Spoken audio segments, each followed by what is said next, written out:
Sore Bung, selamat sore. Traffic ya. Jadi memang traffic cannot be predicted ya.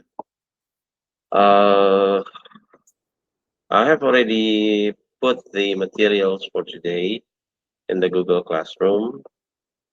So we are going to see those materials. Actually, we are supposed to still talk about poetry, but I guess we will make it for the next meeting. I'm planning to have another guest lecture session, yeah. But I've contacted the source, but it seems that she is very busy right now. So I'm going to try to find another guest lecturer, ya. Dan saya belum selesai ya memeriksa tugas Anda karena saya baru saja mengoreksi essay yang dari mahasiswa saya di Pertamina. Ada 5 kelas dan di Pertamina satu kelasnya antara 50 sampai 60. So you can imagine that I have to read each paper, each essay of them. Jadi yang teman-teman UL, ya mudah-mudahan weekend ini saya selesaikan, nanti saya sampaikan nilainya ya. Baru berapa orang nih, Mas Johannes, Gusti, Rizky Tito, Mbak Ainun, Zara ya, yang lain kemana nih? Coba kita colek.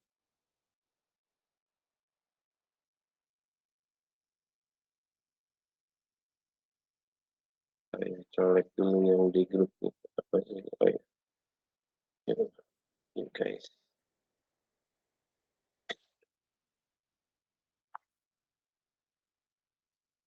Kalau Mas Johannes kuliah sore ini tidak ada masalah ya, maksudnya jam perkuliahan maksudnya.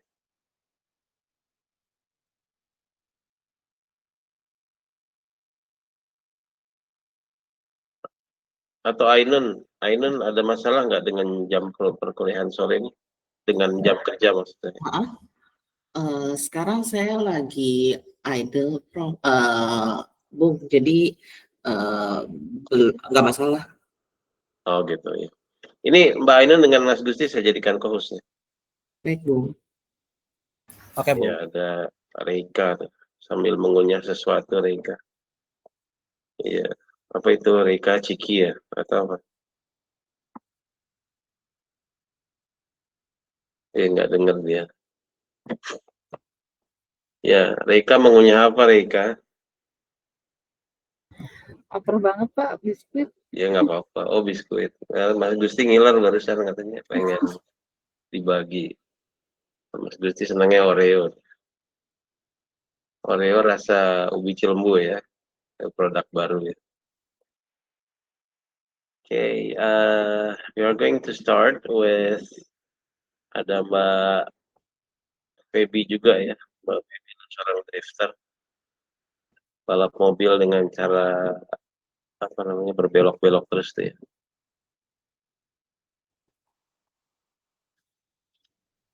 Mobilnya apa sekarang, Feby?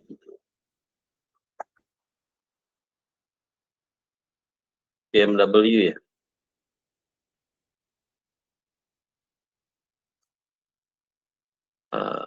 This one is Sasbud. Ya.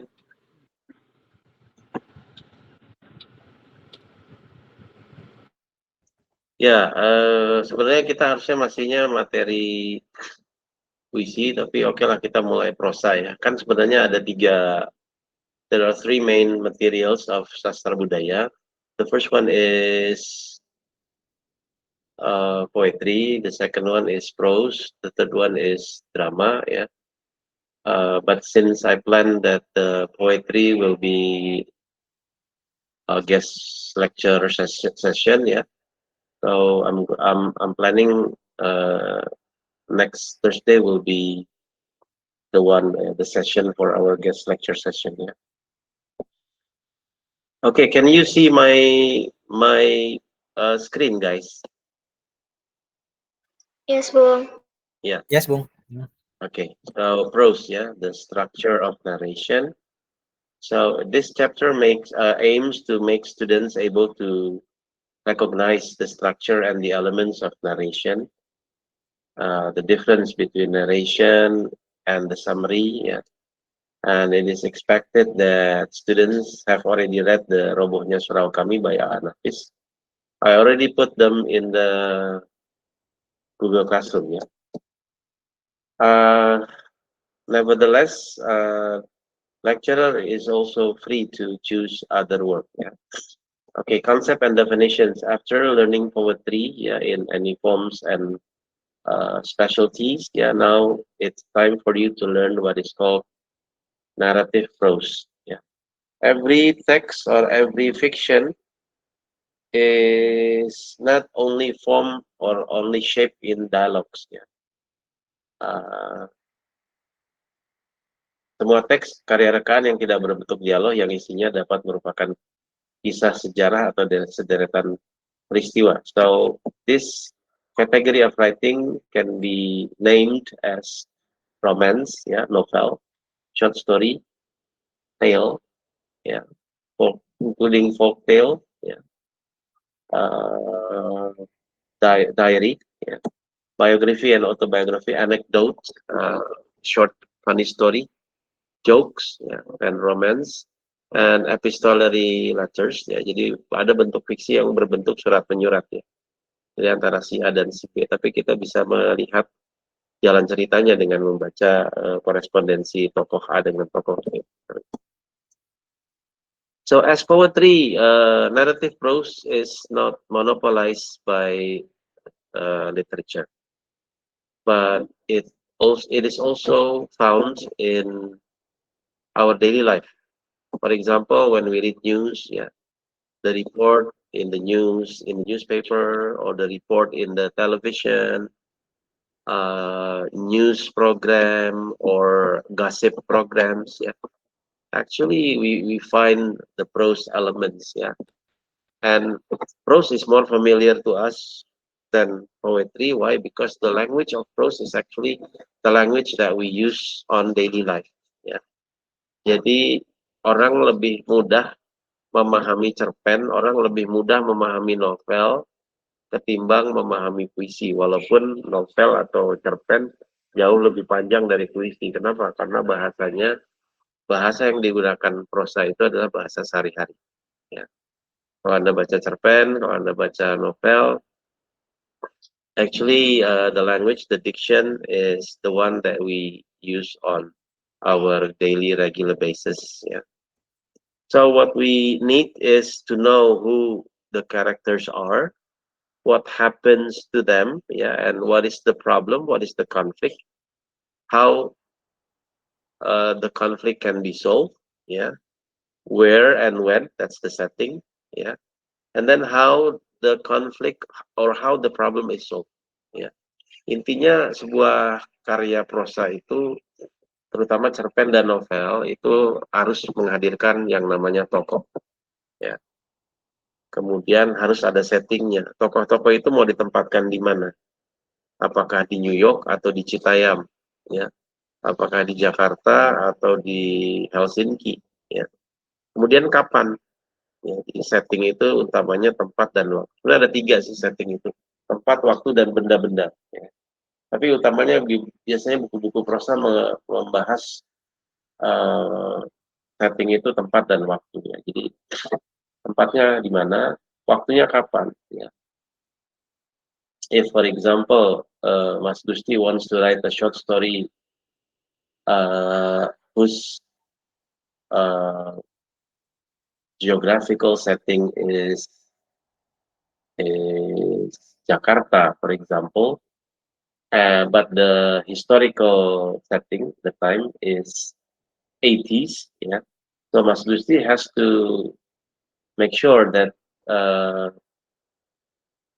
the characters are wearing the clothes that are typical of the 80s, yeah. And then they listen to music through devices like Walkman, and then what else? Hangout place for the characters, for example. Kalau Mas Gusti bikin cerpen atau novel, tokohnya adalah pemuda tahun 80-an, ya tentu saja. Misalnya Mas Gusti menggambarkan tokohnya itu mendengarkan musik tidak dengan handphone, ya, tidak dengan Spotify, ya, atau tidak mendengar musik dari YouTube, karena 80-an belum ada YouTube, belum ada Spotify. Yang paling mendekati barangkali Walkman, ya, yang kotak itu, ya, kemudian kita buka, masukkan kasetnya itu, ya.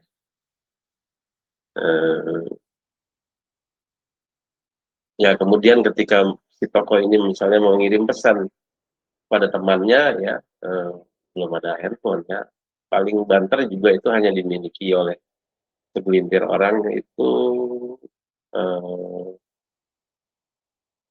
apa itu ya bahasa Indonesianya, penyeranta, pager, sorry, pager. Nah, di antara Anda, walaupun Anda generasi yang lebih muda dari saya, ada yang mengalami itu nggak? Walkman, pager. Any of you experiences those things? Yes, Mbak Elvin mengalami apa? pager. Pager, ya. Apa? Starco? Walkman juga kayaknya Walkman. Walkman juga? Yang Iya. masih kaset biasa tuh, yang masih bisa diputar pakai Yang pensil? dari kaset biasa. Diputar pakai pensil? Enggak, kadang-kadang bisa diputar pakai pensil tuh. Kasetnya. maksudnya. Kalau nggak ada Kasetnya, pensil, ya. pakai jari telunjuk, kalau nggak kelingking. Iya, diputar ya pakai listrik lah. Ya, pakai pensil, ya. Iya, mengalami. Masih mengalami, ya? Ya. Iya, itu kan, ya. And then if Mas Gusti describes that the character, ya, tokohnya digambarkan sedang menyusun skripsi misalnya, kan tidak mungkin dengan Windows Office, ya. Zaman dulu itu masih apa yang floppy disknya tuh gede banget tuh, ya. Apa sih namanya aplikasinya? WordStar, ya, WordStar, ya. WordStar 4, WordStar 5, ya, dan sebagainya. Ya. Masih nggak ngalamin, ada yang ngalamin nggak Mbak Debbie atau Mbak Ainun yang disketnya tuh gede banget, ya, terus bunyi dulu kan sebelum agak lama, awal-awal tuh, ya. Saya menyusun skripsi tahun 90. Kan saya masuk Unpad tuh 87, lulus tuh 92, yang menyusun skripsinya awal-awal tahun 92. WS4, yang WS4. Itu pun ngerjainnya di rental, ya. Rental komputer. Saya ingat sampai malam banget lah, kan hampir sampai pagi, ya, di rental itu. Udah gitu di print lagi kan. Oke. Halo Lulu, apa kabar? Baik, Bung. Bogor hujan? Ya, Bung. Hujan banget. Apa gede? Lumayan, Bung. Oke. Bandung juga hujan, Bung. Mbak Elvin di Bandung? Iya, Emang lagi kerja di situ? enggak ikut habis tugas, Bung. Husband. Oh, oke. Husband di dunia dirgantara juga bukan? Enggak, Bung. Bukan. Bisnis, ya? Mining company. Oh, pertambangan, ya. Ini tumben nih, Jack Gyllenhaal nggak masuk nih. Sibuk, ya? Sibuk banget kayaknya dia. Syuting kali. Ada kerjaan, Bung, katanya. Oh, udah kerjaan. Ya, nggak apa-apa. Kita tunggu aja filmnya tayang, ya. Iya. Ya, biasanya sering mengumpan-umpan canda. Mbak Feby tuh sering banget nungguin teka-teki, gitu. Iya, Bung. Teka-teki, Bung. Orang keturunan Cina yang jago berantem siapa? Cek. Jet Li atau Bruce Lee ya. Orang keturunan Cina atau Tiongkok yang nggak pilih-pilih siapa? Pokoknya dia mah apa aja nggak pilih-pilih. Cara acak aja diambil apa? Orang Cina yang nggak pilih-pilih. Nggak pilih-pilih. Jadi apa aja dia pokoknya kalau ngambil sesuatu acak aja nggak usah. Aku pengennya yang ini, aku pengen yang itu apa? Tadi kan kalau orang yang jago keturunan Cina yang jago berantem kan Jet Li atau Bruce Lee. Apa? Kalau orang Cina yang Nggak nggak pilih-pilih. pilih-pilih, Nah, ya kalau ngambil artis. secara acak aja. Artis. Secara acak aja. Ya bisa artis, bisa siapa aja. Nih, Famous. jawabannya di chat room. Di dapat like. Randomly. Random. Emang ada randomly? Enggak, Itu aslinya bahasa Inggris, aslinya begini nih, randomly. tuh. Aslinya begitu tuh. Nah, tapi dibacanya Aduh, kayak Li di bahasa randomly. Cina kan lee tuh biasanya tuh. itu jokes bapak-bapak. Aduh, Saya Belum punya dapat, juga. sudah dapat. Mbak Feby sudah nangkap belum? nggak belajar juga dia. Randomly. Nggak belajar. Randomly itu Saya artinya punya juga nih, acak. Bung. Hah? Saya punya juga. Apa? Pemain bola yang punya Apaan? Tawa duluan. pemain bola yang punya pengobatan alternatif. Oh, David Beckham. Aduh, kok nampak? Kalau yang Iya. beratnya kalau yang beratnya paling ringgan cuma 3 kilo siapa Mbak? Apaan pemain bola? Mbak Debi tahu nggak? Daus Mini. Bukan, Bambang Tabunggas. Ya udah kembali ke Bambang. materi ya. Belajar. Eh. Ini Mbak, nih Dari tuntut sama Mas Jaksa nih, Johannes mulai menyiapkan pasal-pasal ya. Dosen bercanda dengan mahasiswa terkena pasal. Okay, so yeah, to know the answer, for example, if we read a chapter of French literature work, ya Les Miserables, ya, orang-orang yang sengsara, ya, karangan Victor Hugo. Nah, ini kan mendeskripsikan ya, ada narasi ya.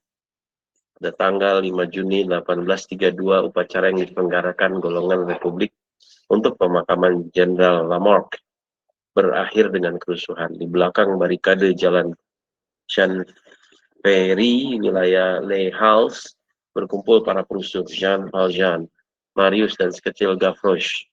Di bawah kepemimpinan seorang mahasiswa bernama Enjolras. Gavroche banyak ulah dan berani.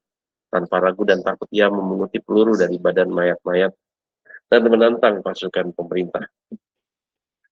Ya, nah ini jadi unsur dari apa namanya prosa itu ada dua ya, ada narasi dan ada dialog. Ya. Ada narasi dan ada dialog. Ya. Kita sudah belajar di creative writing ya, guys. We have already learned it ya, in creative writing that a short story consists of narration and dialogue. And especially when you write in English, remember what I taught you. Narration is written in past tenses. Ya, kalau anda nulis dalam bahasa Inggris ya, narration is told in past tenses, while dialogues can be written in any tense, depending on what the character wants to say. Ya, masih ingat itu ya, jangan dilupakan ya, bahwa dalam prosa, dalam novel ada narasi dan ada dialog. So when you read the summary above, you might know what happens, yeah, but you get the enjoyment of reading the literary work. Yeah, there is the touching element of literary work. This is different from when you read history book. Ya, Anda boleh saja membaca misalnya tentang Revolusi Prancis. Ya, siapa terjadinya ya, kenapa rakyat kemudian berontak ya karena udah muak dengan kaum bangsawan yang hidup bermewah-mewah dan sebagainya. Tetapi akan lebih terasa kalau kita membacanya dalam bentuk karya seni ya, khususnya sastra ya. Kita bisa saja membaca sejarah tenggelamnya kapal Titanic ya. Titanic sank in her first voyage ya. Although it was previously claimed to be unsinkable ship ya, but it sank at its very first voyage ya. Di pelayaran pertamanya tenggelam karena menabrak iceberg, gunung es ya. Nah, itu kan kalau kita baca sejarah, tapi mungkin lebih nikmat kalau kita nonton filmnya misalnya itu ya, film kan karya seni juga seperti sastra. Ya, kita lihat ada Jack Dawson, ada siapa tuh Rose ya, Leonardo DiCaprio dan Kate Winslet ya. Nah ini jadi ini ya coba Gavroche merayap dan merangkak cepat, mengangkat keranjang dengan giginya, menggeliat, meluncur, menggelombang, melingkar-lingkar dari satu mayat ke mayat yang lain, mengosongkan kantung atau tempat peluru seperti seekor kera membuka buah kenari. Kita terasa ikut terlibat ya. Dari balik barikade yang masih belum jauh ditinggalkan, anak itu tak ada yang berani berteriak untuk menyuruhnya berbalik arah karena takut menarik perhatian orang atas dirinya. Pada mayat seorang kopral yang menemukan sebuah granat. Untuk melepas dahaga, katanya seraya menyimpannya di dalam kantung. Ya, nah ini kita merasa berada di dalamnya gitu when we read novel, when we read short story. Ya. Dia bangkit berdiri tegak-tegak dengan rambut berkibar ditiup angin, tangan di pinggang, mata melotot pada pasukan pemerintah yang sedang menembak dan menyanyi. Kami jelek di Nanterre. Itu salahnya Voltaire dan goblok di Palacio. Itu salahnya Rousseau dan sebagainya. Ya. Nah ini seperti ini ya. Keadaan itu berlangsung beberapa lamanya, pemandangan mengerikan sekaligus menggetarkan. Gavroche yang sedang diberondongi tembakan terus-menerus memperolok-olokkan tembakan itu. Anak itu tampak sangat gembira, seperti burung pipit mematuk-matuk pemburunya. Untuk setiap peluru yang melejit, ia menjawab dengan satu bait. Ia terus-menerus dibidik, namun bidikan itu selalu melenceng. Polisi dan tentara itu tertawa-tawa sambil membentukkan bidikan mereka. Anak itu melungkup, lalu bangkit lagi dan menghilang di sudut sebuah pintu, lalu melompat, menghilang, dan sebagainya. Ya. So, ketika Gavroche ini menghindari peluru-peluru itu kan kita juga ikut merasa tegang gitu ya. Merasa tegang dan apa ya, khawatir ya.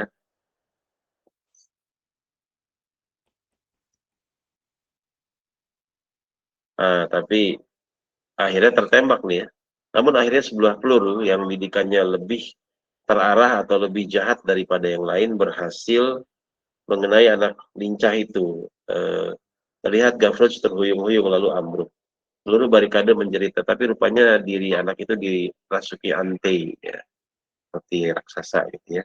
Ketika menyentuh tanah, anak itu seperti si raksasa jatuh ke bumi. Gavroche jatuh hanya untuk bangun lagi. Ia duduk di tempatnya, darah mengucur panjang di wajahnya, mengacukan lengannya di udara. Melihat ke arah tembakan dan mulai menyanyi. Ya. Ia tidak dapat mengakhirinya, peluru kedua dari penembak yang sama telah membungkamnya. Kali ini badan anak itu terbanting, wajahnya mencium permukaan jalan. Ia tidak bergerak-gerak lagi. Jiwa besar yang kecil itu melayang. Ya. Nah, ini diterjemahkan oleh Profesor Ida Sundari Hussein. Ya. Jangan salah guys, Bu Ida, Prof Ida itu pernah. Oh, Sadu Wisesa udah ada ya? Ya, Japri. Iya, Pak. Udah ya? Iya ya, tadi Bung ada kemacetan ya.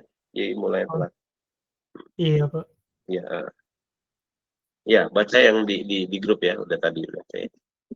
Okay, after you read the whole short story, you will get the clearer description ya.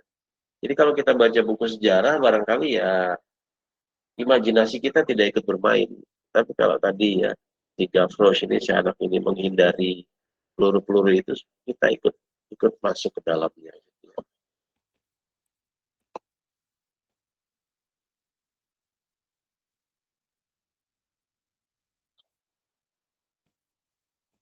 So we go to the elements of prose. Yeah, we have the characters, yeah, the setting, and the plot. Ya, masih ada unsur-unsur lain, tapi tiga ini memang sangat penting ya. We should have the characters, we should have the setting, and we should have the plot. Ya. In the previous meeting, we have already discussed the main questions when we analyze a work of prose. Yeah, who are the characters? What happens or what is the conflict? How does the conflict happen? Yeah, how does the story? Where does the story happen? Sorry, where, when, and how is the conflict resolved? Yeah. So we know that we have to know the characters, the setting of place, the setting of time, and the events. Yeah, the sequence of events. So according to its definition, character is a fictional individual, yeah, that encounters experience or events, yeah, in a story. Yeah.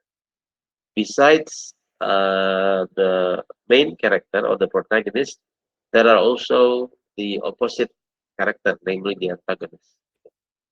Conflict is between those protagonists versus antagonists. Walaupun kita juga sudah belajar bahwa yang namanya konflik itu tidak harus orang dengan orang ya, bisa character against society, character against nature, ya, character against the whole country, for example, ya, character against himself or herself. Sudah belajar di creative writing kemarin ya, konflik bisa tidak harus antara satu tokoh dengan tokoh lain. Bisa satu tokoh dengan kelompok tokoh lainnya, ya, dengan masyarakat. And then we also have the supporting characters. Ya. In the story of garlic and shallot, ya, bawang putih dan bawang merah, the protagonist is the garlic, ya, and the antagonist is the shallot and the stepmom. Ya. Because of the what the stepmother and bawang merah do to her, yeah. So bawang putih suffers, yeah. But at the end, she becomes the winner, ya. Dia yang hidupnya berbahagia ya, karena keserakahan bawang merah dan ibunya. Ya. Ini kan juga kayak Cinderella ya. Cinderella kan gitu. Dia diperlakukan apa namanya tidak baik ya. She is mistreated by her stepmom and her step siblings, step sisters. Yeah. After his father died. Yeah.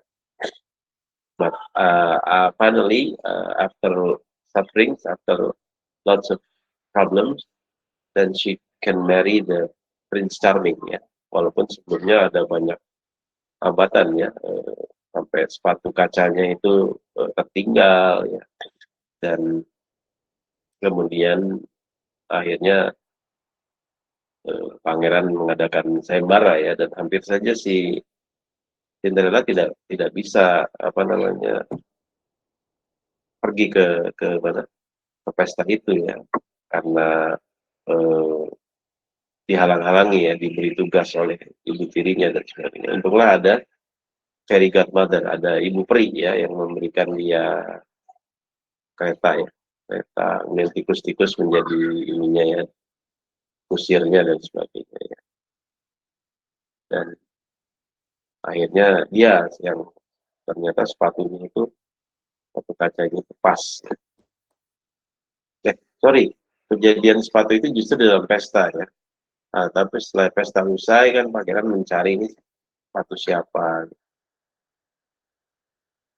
Padahal sepatu kaca itu kalau diwujudkan berat ya. Kenapa nggak diganti dengan Converse All Star gitu ya? atau Air Jordan gitu. Atau New Balance lah, New Balance. Besides characters, we also have setting, yeah, because everything happens in the setting, ya, either time or place. Ya. Jadi ada setting, ya. Ada setting. Setting itu ada yang mengatakan hanya tempat dan waktu, tapi ada buku lain yang mengatakan ada tempat, waktu, dan benda-benda. Ya, there are historical setting, namely the time. There is the geographical setting, place, and artificial settings. Ya. Things, stuffs, including the weather, ya, benda-benda termasuk cuaca, iklim, ya. So now plot, ya, plot is the one that actually moves the story ahead, ya. The events, ya, the sequence of events arranged in such a way, ya, but completes each other, ya, to make the story interesting. Tidak selamanya suatu kisah dijalin dengan peristiwa-peristiwa berlangsung secara kronologis, ya, from A to B, B to C, C to D until Z. Tidak semua seperti itu. Ada yang mulai dari tengah, ya, kita sudah belajar di creative writing, ada in medias res. Kita bisa memakai teknik flashback. Kalau ke belakang, kita bisa memakai teknik foreshadow kalau ke depan. Ya. Nah, ini kan contoh konflik yang kronologis, ya. Plot yang kronologis. Number one, Bawang Putih's mother passed away, ya. Kemudian pernikahan ayah Bawang Putih dengan janda beranak satu, Bawang Merah. Perlakuan jelek Ibu Tiri terhadap Bawang Putih, hilangnya pakaian yang sedang dicuci Bawang Putih di sungai. Pencarian pakaian yang hilang dengan menyusuri sungai. Pertemuan dengan nenek gaib. Ya, ini sebenarnya hampir sama dengan Cinderella, ya. Kalau ini nenek gaib, kalau di Cinderella kan fairy godmother, ibu peri. Pemberian labu oleh nenek gaib. Pembukaan labu yang berisi intan permata. Kedengkian dan iri hati Bawang Merah terhadap nasib baik saudara tirinya dan bawanya ke sungai. Pembuangan pakaian akan dicuci oleh Bawang Merah ke sungai. Pencarian pakaian oleh Bawang Merah, pertemuan nenek gaib yang sama, permintaan Bawang Merah agar diberi hadiah, pemberian labu oleh nenek pada Bawang Merah, tapi karena si nenek udah tahu Bawang Merah ini berniat jahat, labu itu malah berisi ular, ya. Dan kalau salah mati, ya, si Bawang Merah dengan ini, ya, dan akhirnya si Bawang Putih itu berbahagia. Tuh guys, ya. So we have the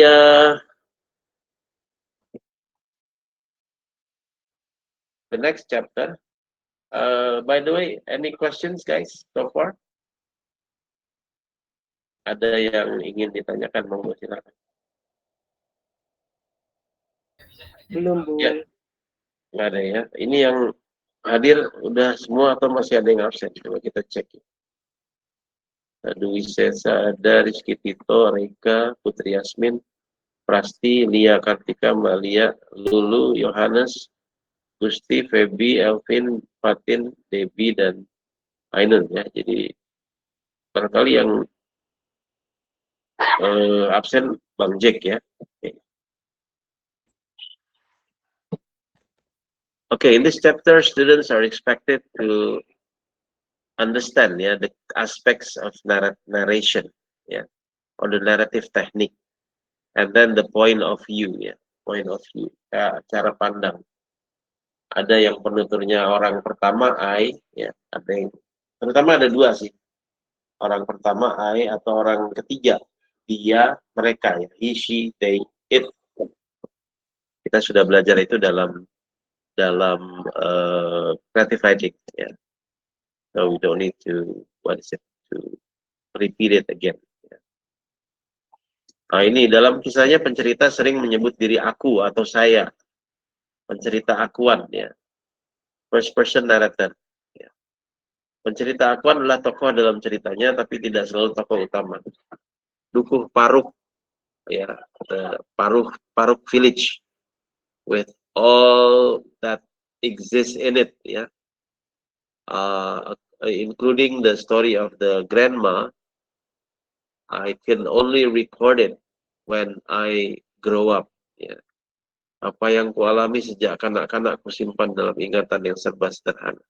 Dengan kemampuan seorang anak pula, kurangkaikan cerita sepotong yang kudengar dari kiri kanan dan sebagainya.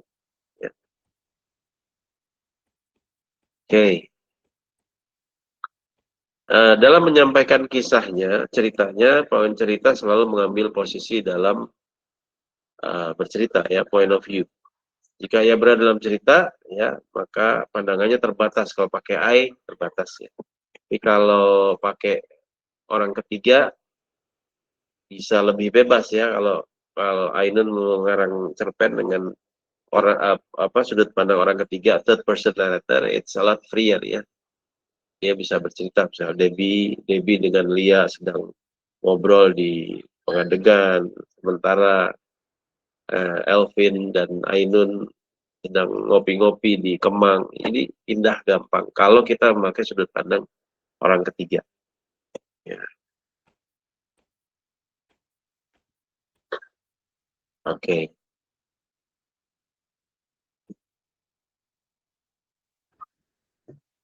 Bung, Ya.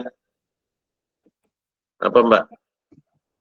saya mau bukan nanya sih, sharing aja.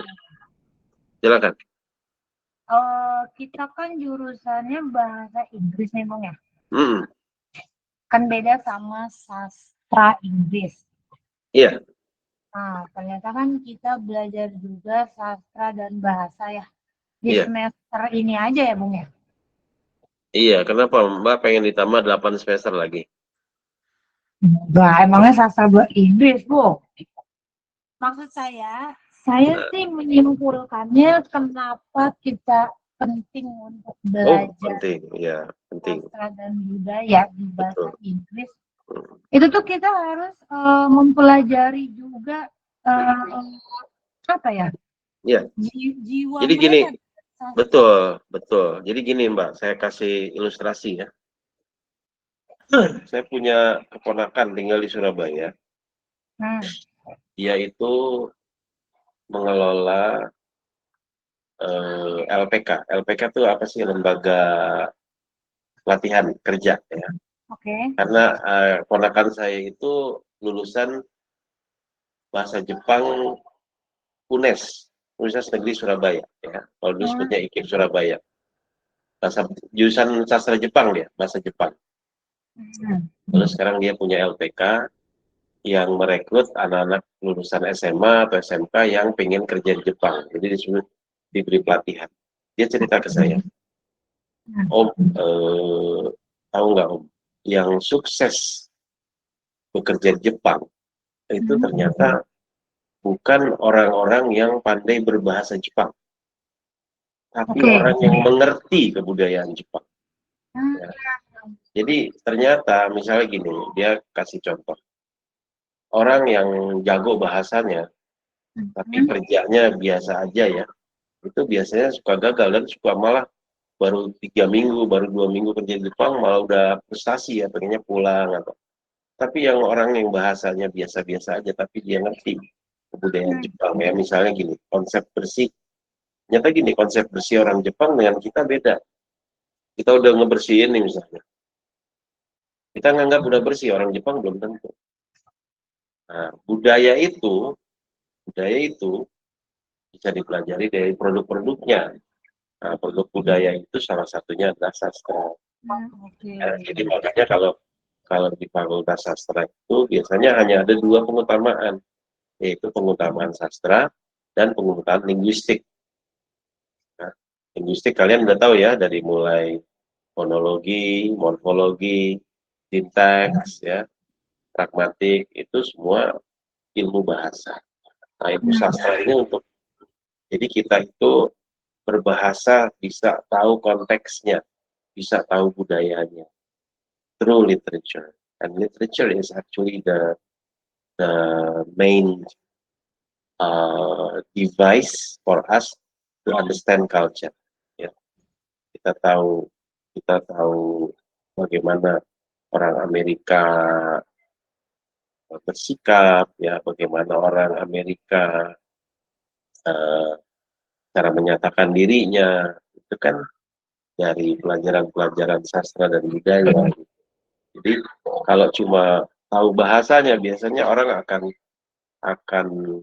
kaku, ya, akan mengalami kesulitan ketika menyesuaikan diri. Makanya kalian juga mendapat lintas budaya kan ya?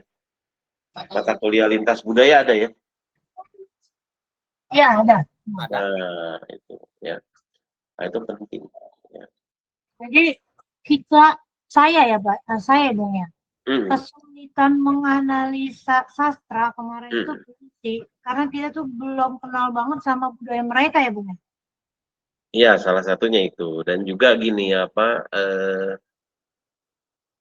kita kan terbatas ya.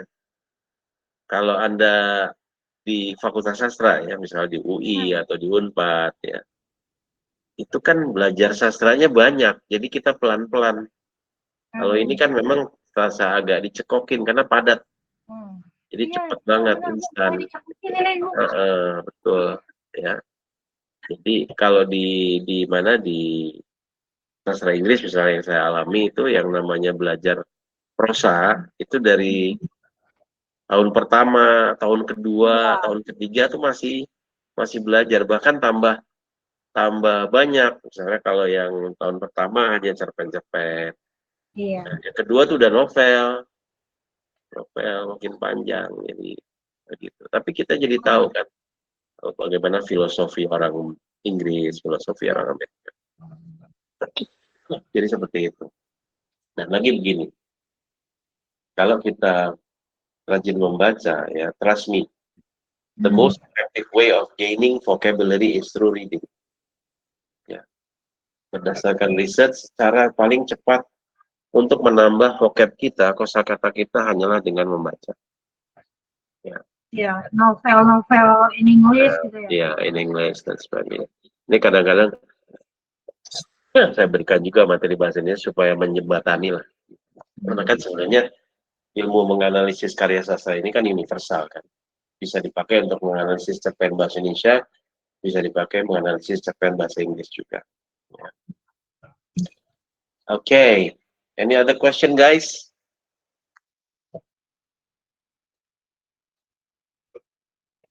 Baik, kalau tidak ada kita ke cerpen kita ya. Kita bahas ya. Robohnya surau kami. Dari ini tadi.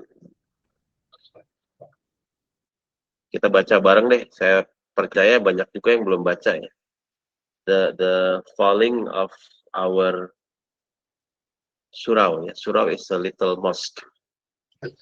Ya. If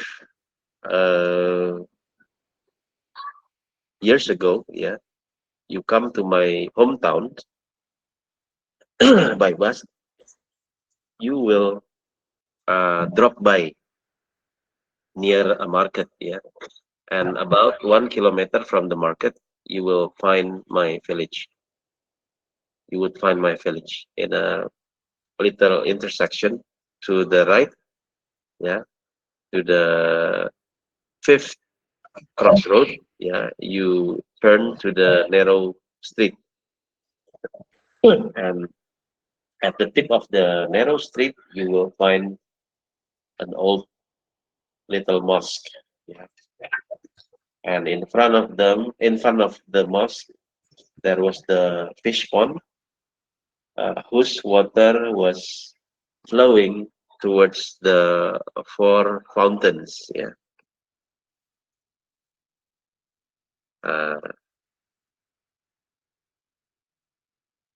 Tapi ini Anda bisa baca dulu deh ya. Baca dulu, nanti kita bahas segi-seginya ya. Karena kan tujuan kita menganalisis ya. Kalau yang belum dapat di GCR, saya kasih. Nah, jadi Anda bisa baca di grup juga. Karena ini bahasa Indonesia ya, jadi saya tidak perlu apa namanya terangkan lagi dalam bahasa Inggris. Bentar. Baik.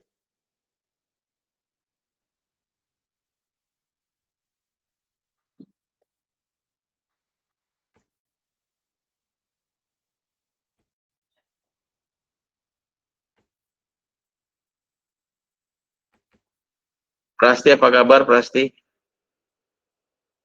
Baik, Bang. Kamu masih itu jadi panitia nggak? Udah enggak? Udah enggak. Terakhir apa?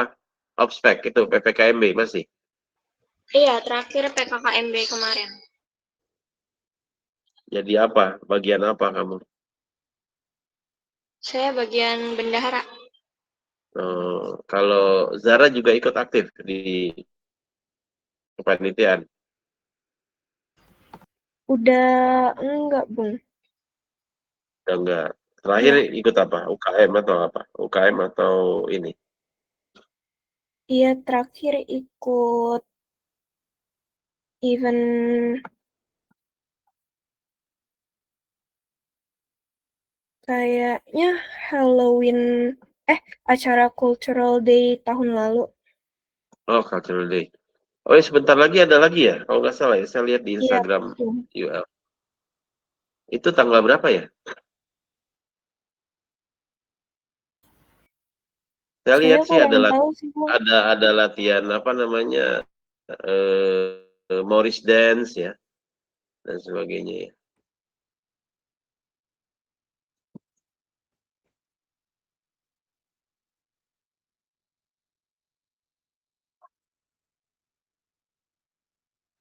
Sebentar.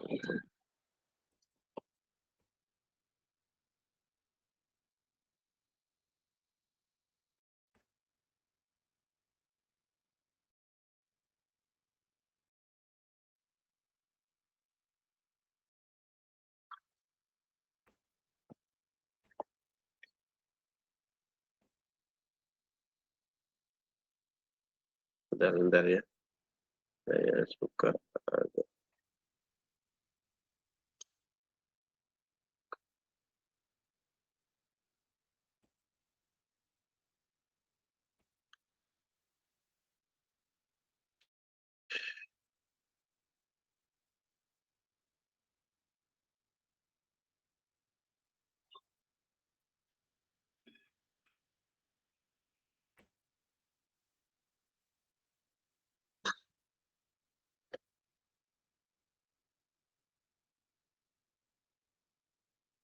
Ya, sudah sampai ya.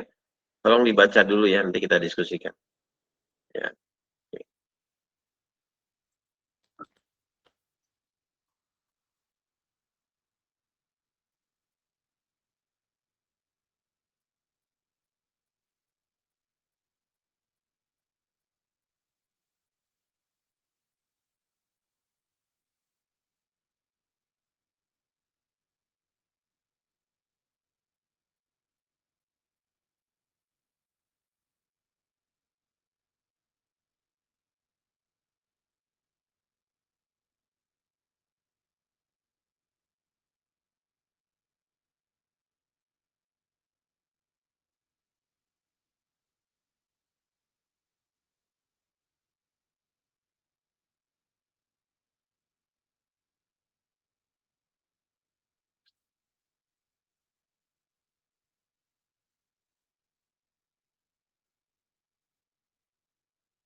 So guys, if you have already read the story, yeah, Yes. who is the main character of the story? Kakek, grandfather. Grandfather ya, bisa. Ya. Si Ajo Sidi ya namanya. Saya kok lupa. Ajo Sidi yang diceritain sama kakek itu bukan? Oh, kakek itu malah bercerita tentang Ajo Yang Ajo Sidi ya. Sidi. Iya. Okay, but then the narrator is the I, ya, I narrator, the first person narrator. Kita punya data nggak bahwa dia nih yang bercerita, yang I itu, yang bercerita tentang si kakek itu ada nggak? Dia siapa gitu? Kalau yang saya tangkap sih Pak, kakek itu cerita tentang Ajo Sidi, terus Ajo Sidi itu lagi cerita lagi tentang mimpinya seorang Haji Saleh. Ya.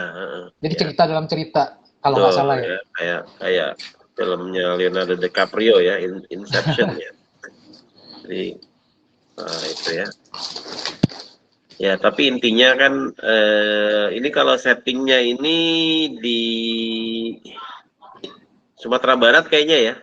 Iya, Sumatera Barat. Karena ini ada istilah surau ya. Ajo sendiri udah bahasa Minang. Ajo Minang ya? Iya. Oh iya betul, Juga. ada tuh kalau di itu kalau nggak salah ada yang sate Padang ya, Ajo siapa itu yang Ramangun. Ajo siapa gitu tuh laku tuh. Iya betul. Berarti pengganti dari Uda ya, hampir sama artinya ya. Iya. Iya. Kemudian the setting is also in the village ya, because at the first lines, at the first paragraph, he talks about his village ya, dan jadi and then you will find the surau ya, the little mosque, dan kemudian dia menceritakan seorang penjaga surau ya atau marbot yang dipanggilnya si kakek ya. Iya. He lives by taking the alms ya. Alms itu bahasa Inggris untuk sedekah ya. The alms that he takes once a week on Friday ya.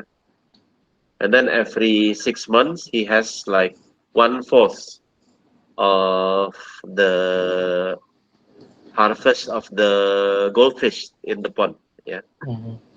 And once a year people give him the fitrah ya, another kind of alm ya, zakat fitrah ya.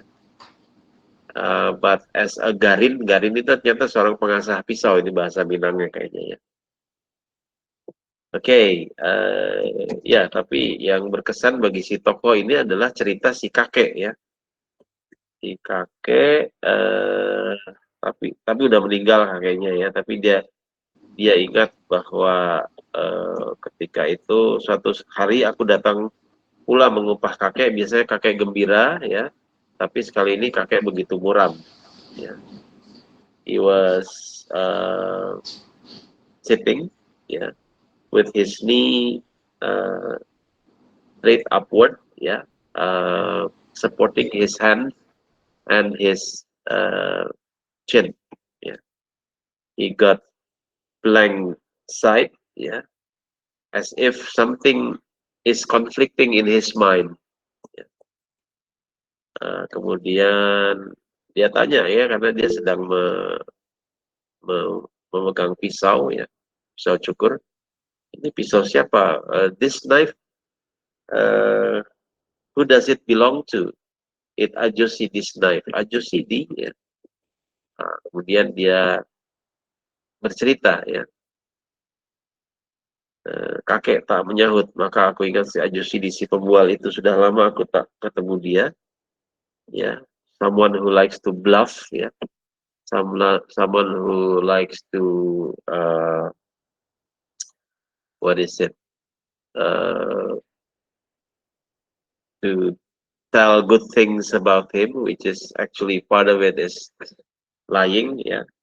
Bragging kalau bahasa Indonesianya tuh ya, membual tuh bragging ya, atau bluffing. Bluffing itu juga menggertak, itu bluffing ya. Tapi kalau membual tuh bragging ya, to brag ya. So this Ajo Sidi likes to brag himself, and then he tells about a lot of stories ya. But then I remember when the grandfather was visited by Ajo Sidi ya, ternyata si kakek pernah dikunjungi oleh Ajo Sidi, dan si kakek merasa tersinggung ya, he was offended ya. Ya, why? Ya, bahkan dia marah ya, mudah-mudahan pisau cukur ini bisa menggorok tenggorokannya. Are you angry? Angry? Yeah, when I was young, but now I'm already old ya. Kemudian apa yang diceritakan Ajo Sidi ya, nah baru kemudian dia bercerita ya, apa sih segala amal perbuatannya itu nggak akan diterima gitu ya, maka dia marah. Okay, I think it's already azan in my place. Kita break sebentar ya. Kita lanjutkan. Oke, Bung.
Yeah, and then we come back again to the story of Ajosidi, that makes the grandfather angry. Yeah. So once upon a time, Ajosidi started his story. In the day after, God examined people who already passed away, and the angels are on his side. Yeah. And in their hands, they have already got the notes, yeah, on the good deeds and the evil deeds that they have done. Ya, kemudian banyak yang diperiksa, ya. Kemudian ada seorang bernama Haji Saleh, ya. And he is very convinced that he will go to heaven instead of going to the hell, ya. Karena sudah merasa banyak amalnya, ya. He when he sees people going to hell, he was sneering, ya, mocking the people who went to the hell. Yeah. And when he saw people who entered the heaven, he waved his hand as if wanting to say, until later, ya, or see you later. Ya. Tapi kemudian setelah bertemu Tuhan, ya, ditanya oleh Tuhan, I'm Saleh, but because I have already gone to Mecca, my name is Haji Saleh. Ya. I don't ask for your name. Yeah. Name is not important to me. Yeah. Name is only for you. Yeah. In the world. Yes, God. Yeah. What do you do? I worship you always, God. Yeah. Anything else? Every day, every night, and every time I always utter your name. Yeah. What else? Oh my God. There is no other things that I do except for worshiping you, mentioning your names all the time. Yeah. And even when I'm sick, yeah, I always mention your name. Yeah. And I'm always praying. I always pray. I always ask for your blessings. Yeah. And ask you to make all the people stop doing evil things. Yeah. What else? Yeah, and this Haji Saleh couldn't answer any longer. Yeah. What else? Said God. Yeah, I've already told you everything, God. Yeah. Tapi Tuhan selalu bertanya, ada lagi, tiada lagi. Ya. I always read your holy book. Yeah. What else? Yeah. I have already told you everything, my God. Yeah. There is nothing that I haven't said. Yeah. I'm always grateful because you know everything. Yeah. Nggak ada lagi yang kamu kerjakan. That's all, my God. Yeah. Enter the hell. Ya. Kaget ya kenapa dibawa ke mana, ke neraka ya, padahal dia ibadah terus-terusan nih. Nah, kemudian juga ada orang-orang yang masuk neraka ya, selain si Haji Saleh ya, dan mereka macam demo ya, bagaimana Tuhan kita ini, bukan kita disuruhnya beribadah, beriman. Ya kami juga heran ya. Ini sungguh tidak adil ya. Okay, let's ask him ya, what is actually our mistakes ya. We have to remind God ya. Jangan-jangan Tuhan silap ya, apa salah. Bisa aja ya, masa Tuhan salah ya. But then they agreed upon protesting against God ya. Kita protes ya, kemudian mereka bertanya ya menghadap Tuhan.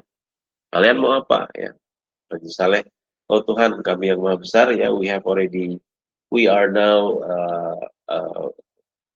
what is it? Seeing you, yeah, we are the people who are the most pious, yeah, the most religious, yeah. We always worship you, we always mention your name, we always praise you, we always propose for your justice and so on, yeah.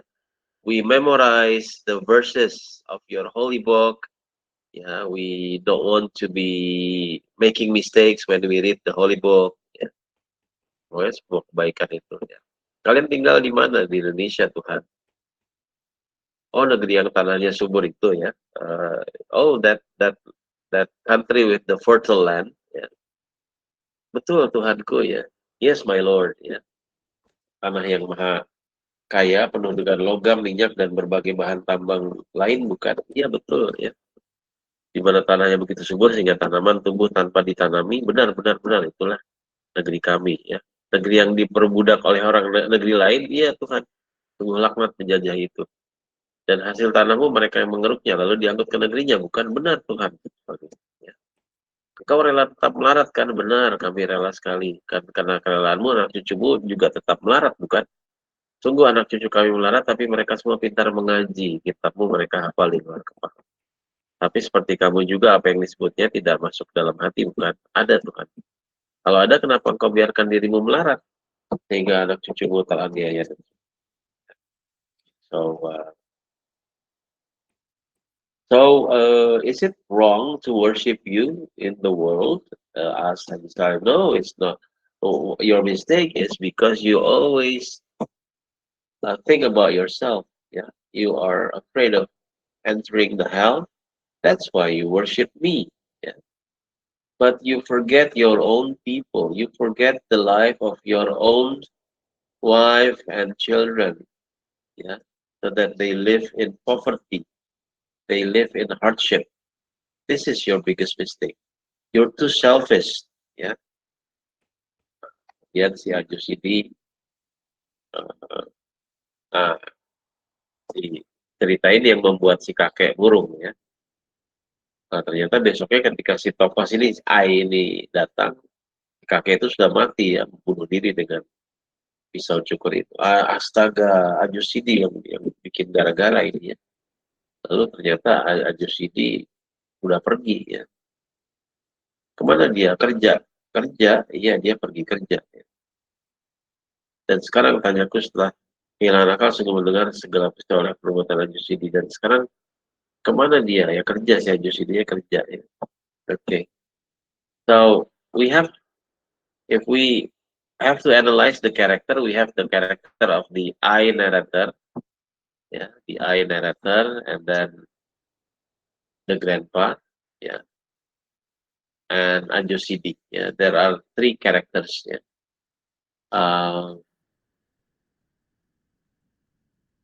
It could be like the narrator is not involved in the story. Yeah, he only narrates the story. So actually, the main character could be Ajosidi himself, who tells stories to the grandpa and makes the grandpa takes his own life, ya, commit suicide, gitu ya. Jadi tokohnya itu kalau kita tanya siapa tokohnya, ya, Lia lagi rapat, Lulu lagi perjalanan pulang, Debbie Alistri ganti device, oke, ya. Itu tokoh ya, tokohnya. Kita lihat bagaimana karakteristik tokoh. Ya,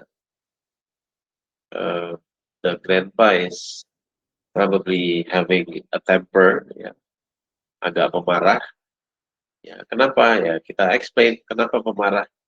Karena setelah mendengar cerita dari Ajosidi, dia merasa geram, mungkin merasa tersindir. And what about the character of Ajosidi himself? Ya, Ajosidi is someone who likes to tell stories, ya, to give lessons to other people. Ya. Although probably other people take his stories not always as a lesson, ya, tapi ada yang jadi korban kan, tersinggung kan si kakek, ya. Nah, jadi kita udah tadi latar udah ya di daerah Sumatera Barat, kemudian di pedesaan itu latar. Waktunya tidak definitif sih, kayaknya ini bisa berlaku kapan saja sampai sekarang, ya. Kemudian tokoh itu tadi ya kita udah bahas ya. Di A ini netral ya, kita tidak begitu mengetahui karakternya, ya. Jadi karakter itu ada 2 macam. Karakter itu artinya tokoh. Karakter juga berarti tabiat. Ya. Nah, tabiatnya yang si Ai ini kan hanya menceritakan. Yang kelihatan karakter tokoh tabiatnya itu si kakek ya, dia pemarah. Ajosidi kayaknya orangnya cuek ya, orangnya santai. Karena tadi walaupun misalnya habis cerita lalu kakek bunuh diri kan dia mana dia kerja gitu kan. Dia tidak peduli. Kalau hanya mengatakan perhatian kakek. Kenapa Mas Gusti? Izin Pak, kalau misalnya saya lihat dari teksnya, karakternya ada 3 tokoh ya Pak, kalau nggak salah. Kakek, Ajosidi, sama Haji Saleh. Betul. Iya, betul. Ya. So, kalau kita jadi tadi kan menganalisis settingnya kita sebutkan, lalu kita nilai nih settingnya seperti apa. Kemudian karakter juga gitu. Satu-satu kita uraikan, terutama tokoh yang penting ya. Nah, tadi kita sudah uraikan, si kakek ada karakternya cukup pemarah ya, pendendam ya. Nah dia bilang, religius juga sih. Religius juga, dan ingin membunuh si Ajosidi kalau ketemu ya. Karena mungkin dia tersinggung dengan cerita yang dibawakannya. Padahal cerita itu barangkali ya satire ya. Bahasa Indonesianya satir, bahasa Inggrisnya satire. Kemudian kita lihat tokoh yang ada dalam cerita Ajosidi yaitu Haji Saleh ya. Kita bisa bilang he is a very religious person, but then he is also selfish because he only worships God, but he doesn't care about his family. He doesn't care about his people. Ya. Hanya beribadah, tapi tidak beramal soleh. Pada akhirnya masuk neraka. Betul, karena juga akhirnya anak cucunya juga sama miskin juga karena dia tidak mau bekerja, dia cuma mau beribadah. Nah, ini kan semacam kalau kita, ini tadi latar, kemudian tokoh. Kalau membahas plot ya tentu saja dari awalnya exposition, lalu konfliknya apa. Nah konfliknya sih kayaknya dari dari perasaan si kakek ketika bertemu Ajosidi ya. Nah, seperti itu, akhirnya dia bunuh diri dan sebagainya. Atau konfliknya juga bisa, jadi kita menganalisis suatu karya itu tidak harus misalnya konflik, kita tidak harus menemukan satu. We can also find like more than one conflict. Yeah, so the conflict can be within the mind of grandpa.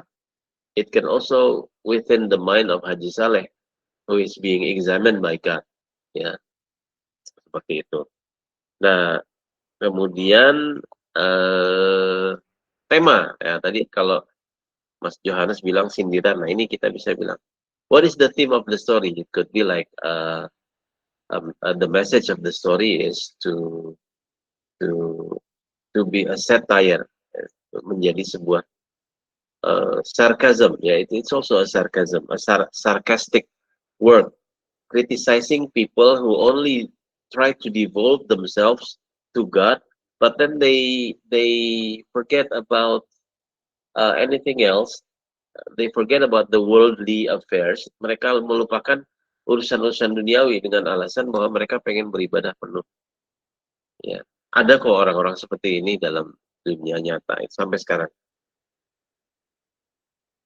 Ada yang karena ya aku pengen ini ngaji sehingga bakal keluarganya terlantar gitu ya. Padahal kan anak perlu sekolah, ya kan? Anak perlu sekolah, anak perlu makan dan sebagainya.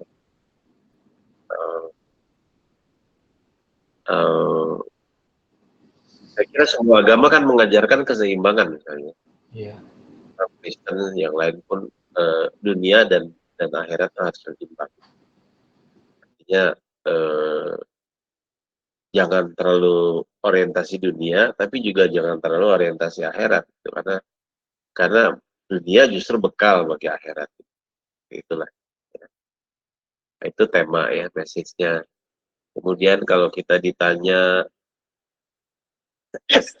apa ya, kalau point of view kan udah jelas tadi pakai I. Tema, kemudian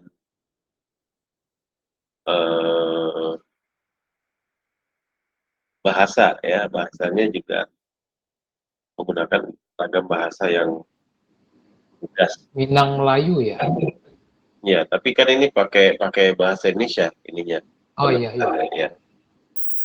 Using the formal Indonesian language. Apalagi sih diskusi kita tentang jadi elemen-elemen prosa itu tokoh, kemudian setting ya. Setting itu bisa latar tempat dan waktu dan benda-benda.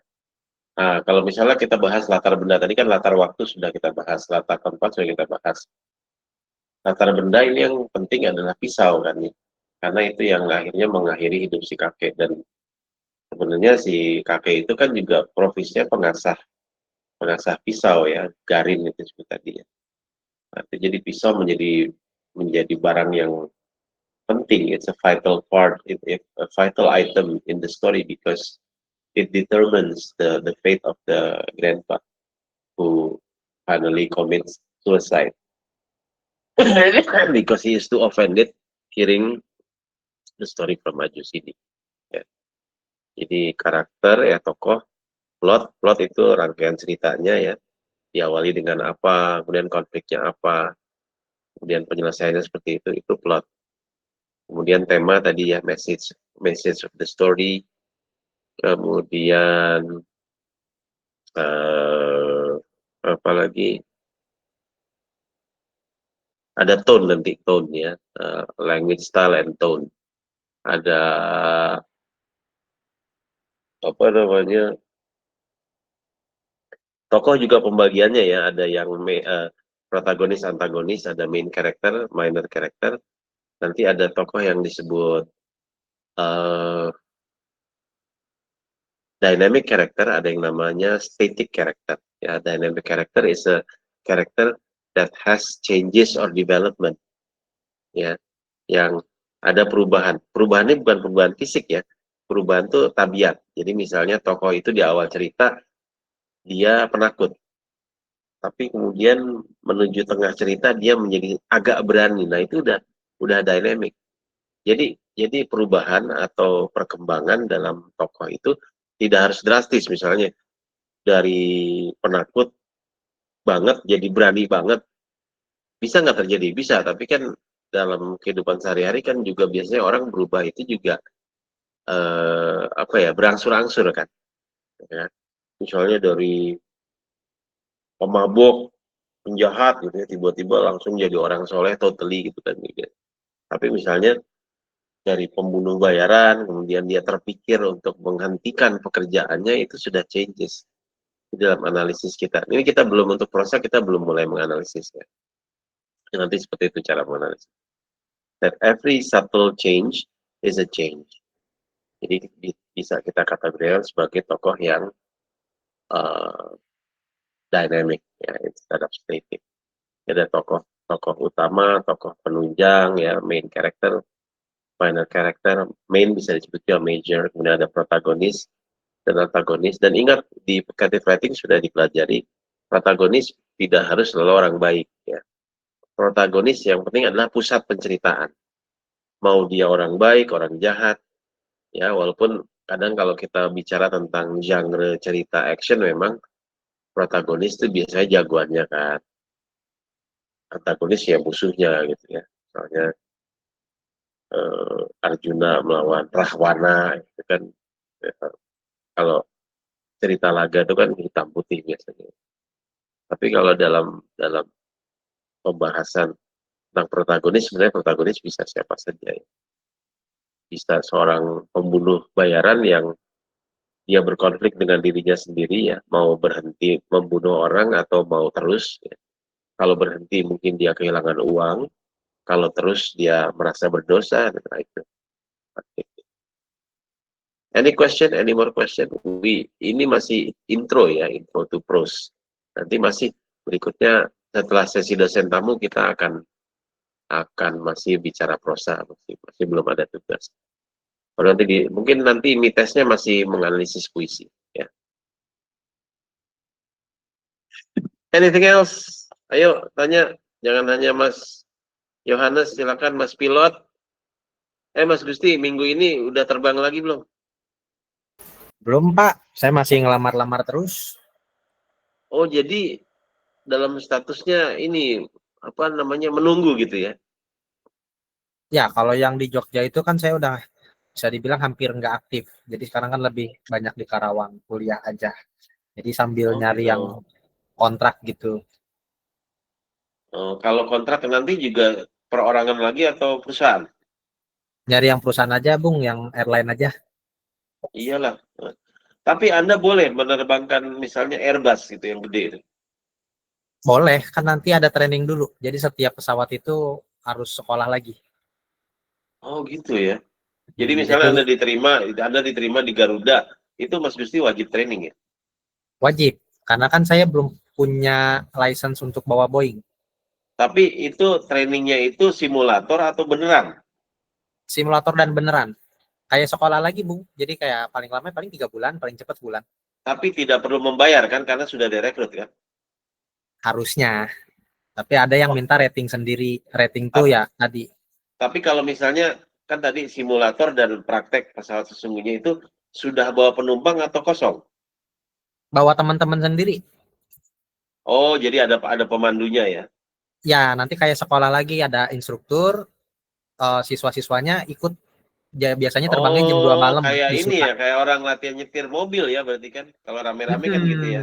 Biasanya kalau ya misal Bung lagi begadang atau gimana gitu, ngelihat pesawat muter-muter jam 2 sampai subuh, nah itu berarti lagi training. Oh gitu. Itu kalau misalnya malam jam 2 gitu di atas udara itu, nggak bisa mampir Indomaret ya? Tutup, Bung, Indomaretnya juga. Tutup ya? Iya, tutup. Tutup. Iya. Kalau ada mah beli kopi dulu biar nggak ngantuk. Iya, kan mungkin di udara ada Flying Alfamart gitu atau Flying Indomart gitu kan. Ya. Mbak Ainun berani nggak tuh kalau Mas Gusti lagi training sebagai penumpang percobaan gitu? Berani, emang kenapa harus takut? Berani. Takut hanya pada Tuhan, Bung. Bisa diajak berarti ya. Enggak, aku takut sama orang tua aku kok. Iya, itu juga sih. Iya. Bisa ikut nih. Mbak Elvin mau ya bantu jadi pramugari ya. Kalau teman-teman satu kelas ini ikut pesawatnya Mas Gusti lagi training Boeing ya. Yang penting asuransi dulu ya. Tanda tangan dulu sebelum terbang. Jadi Mbak Elvin ini bawa ini ya untuk dibagikan ke penumpang nih, satu kelas ini Popmi ya. Popmi sama air panas ya. Gusti Airlines. Oh begitu caranya ternyata ya training pilot ya. Tapi tadi ada yang bayar, ada yang tidak bayar gitu. Gimana tadi saya perjelas? Ya, kalau tadinya kan umumnya itu nggak bayar, ditanggung perusahaan semua. Nah, Tapi kalau sekarang diminta biaya trainingnya sendiri. Kebanyakan pada minta sendiri, Bung. Nah, itu yang berat. Which is how much? Around 50 million. 500 million. Oh my goodness. Harusnya gitu. Mahal Tergantung banget tipe sih, Bung. Tergantung tipe pesawat. ya. Terus juga Gitu. di mana trainingnya. Kalau di Indonesia sih trainingnya murah ya, karena kayak Garuda, Lion itu punya training centernya sendiri. Nah, misal nggak masuk yang di mereka nih, ya mau nggak mau trainingnya ke luar negeri. Nah, itu yang mahal. Oh gitu ya. Ada yang cuman training doang, nggak kerja gitu. Ada. Jadi punya license-nya aja, baru terus ngelamar lagi gitu. Ada nggak yang misalnya cuma ikut yang simulator aja, jadi penumpangnya pun ada di simulator gitu? Ada, Bung. Kalau simulator doang mah, Bung, lebih murah. Tapi masalahnya nggak kurang dilirik. Iya, Karena berarti belum si terbang penumpangnya itu serasa di time zone sebenarnya ya, karena nggak kemana-mana ya. Oke. Baik guys, saya kira untuk pertemuan ini kita cukupkan ya. Kalian ada 6.30 ada kelas lain kan? Ada, Bung. Oke, siap ya. So next week insya Allah hari Kamis hadir semua ya, karena insya Allah Bung akan usahakan ada dosen tamu. Ya, Bung. Oke. Terima kasih guys. Sehat selalu. Have a good time. Selamat malam. Assalamualaikum. Selamat malam. Selalu. Stay healthy.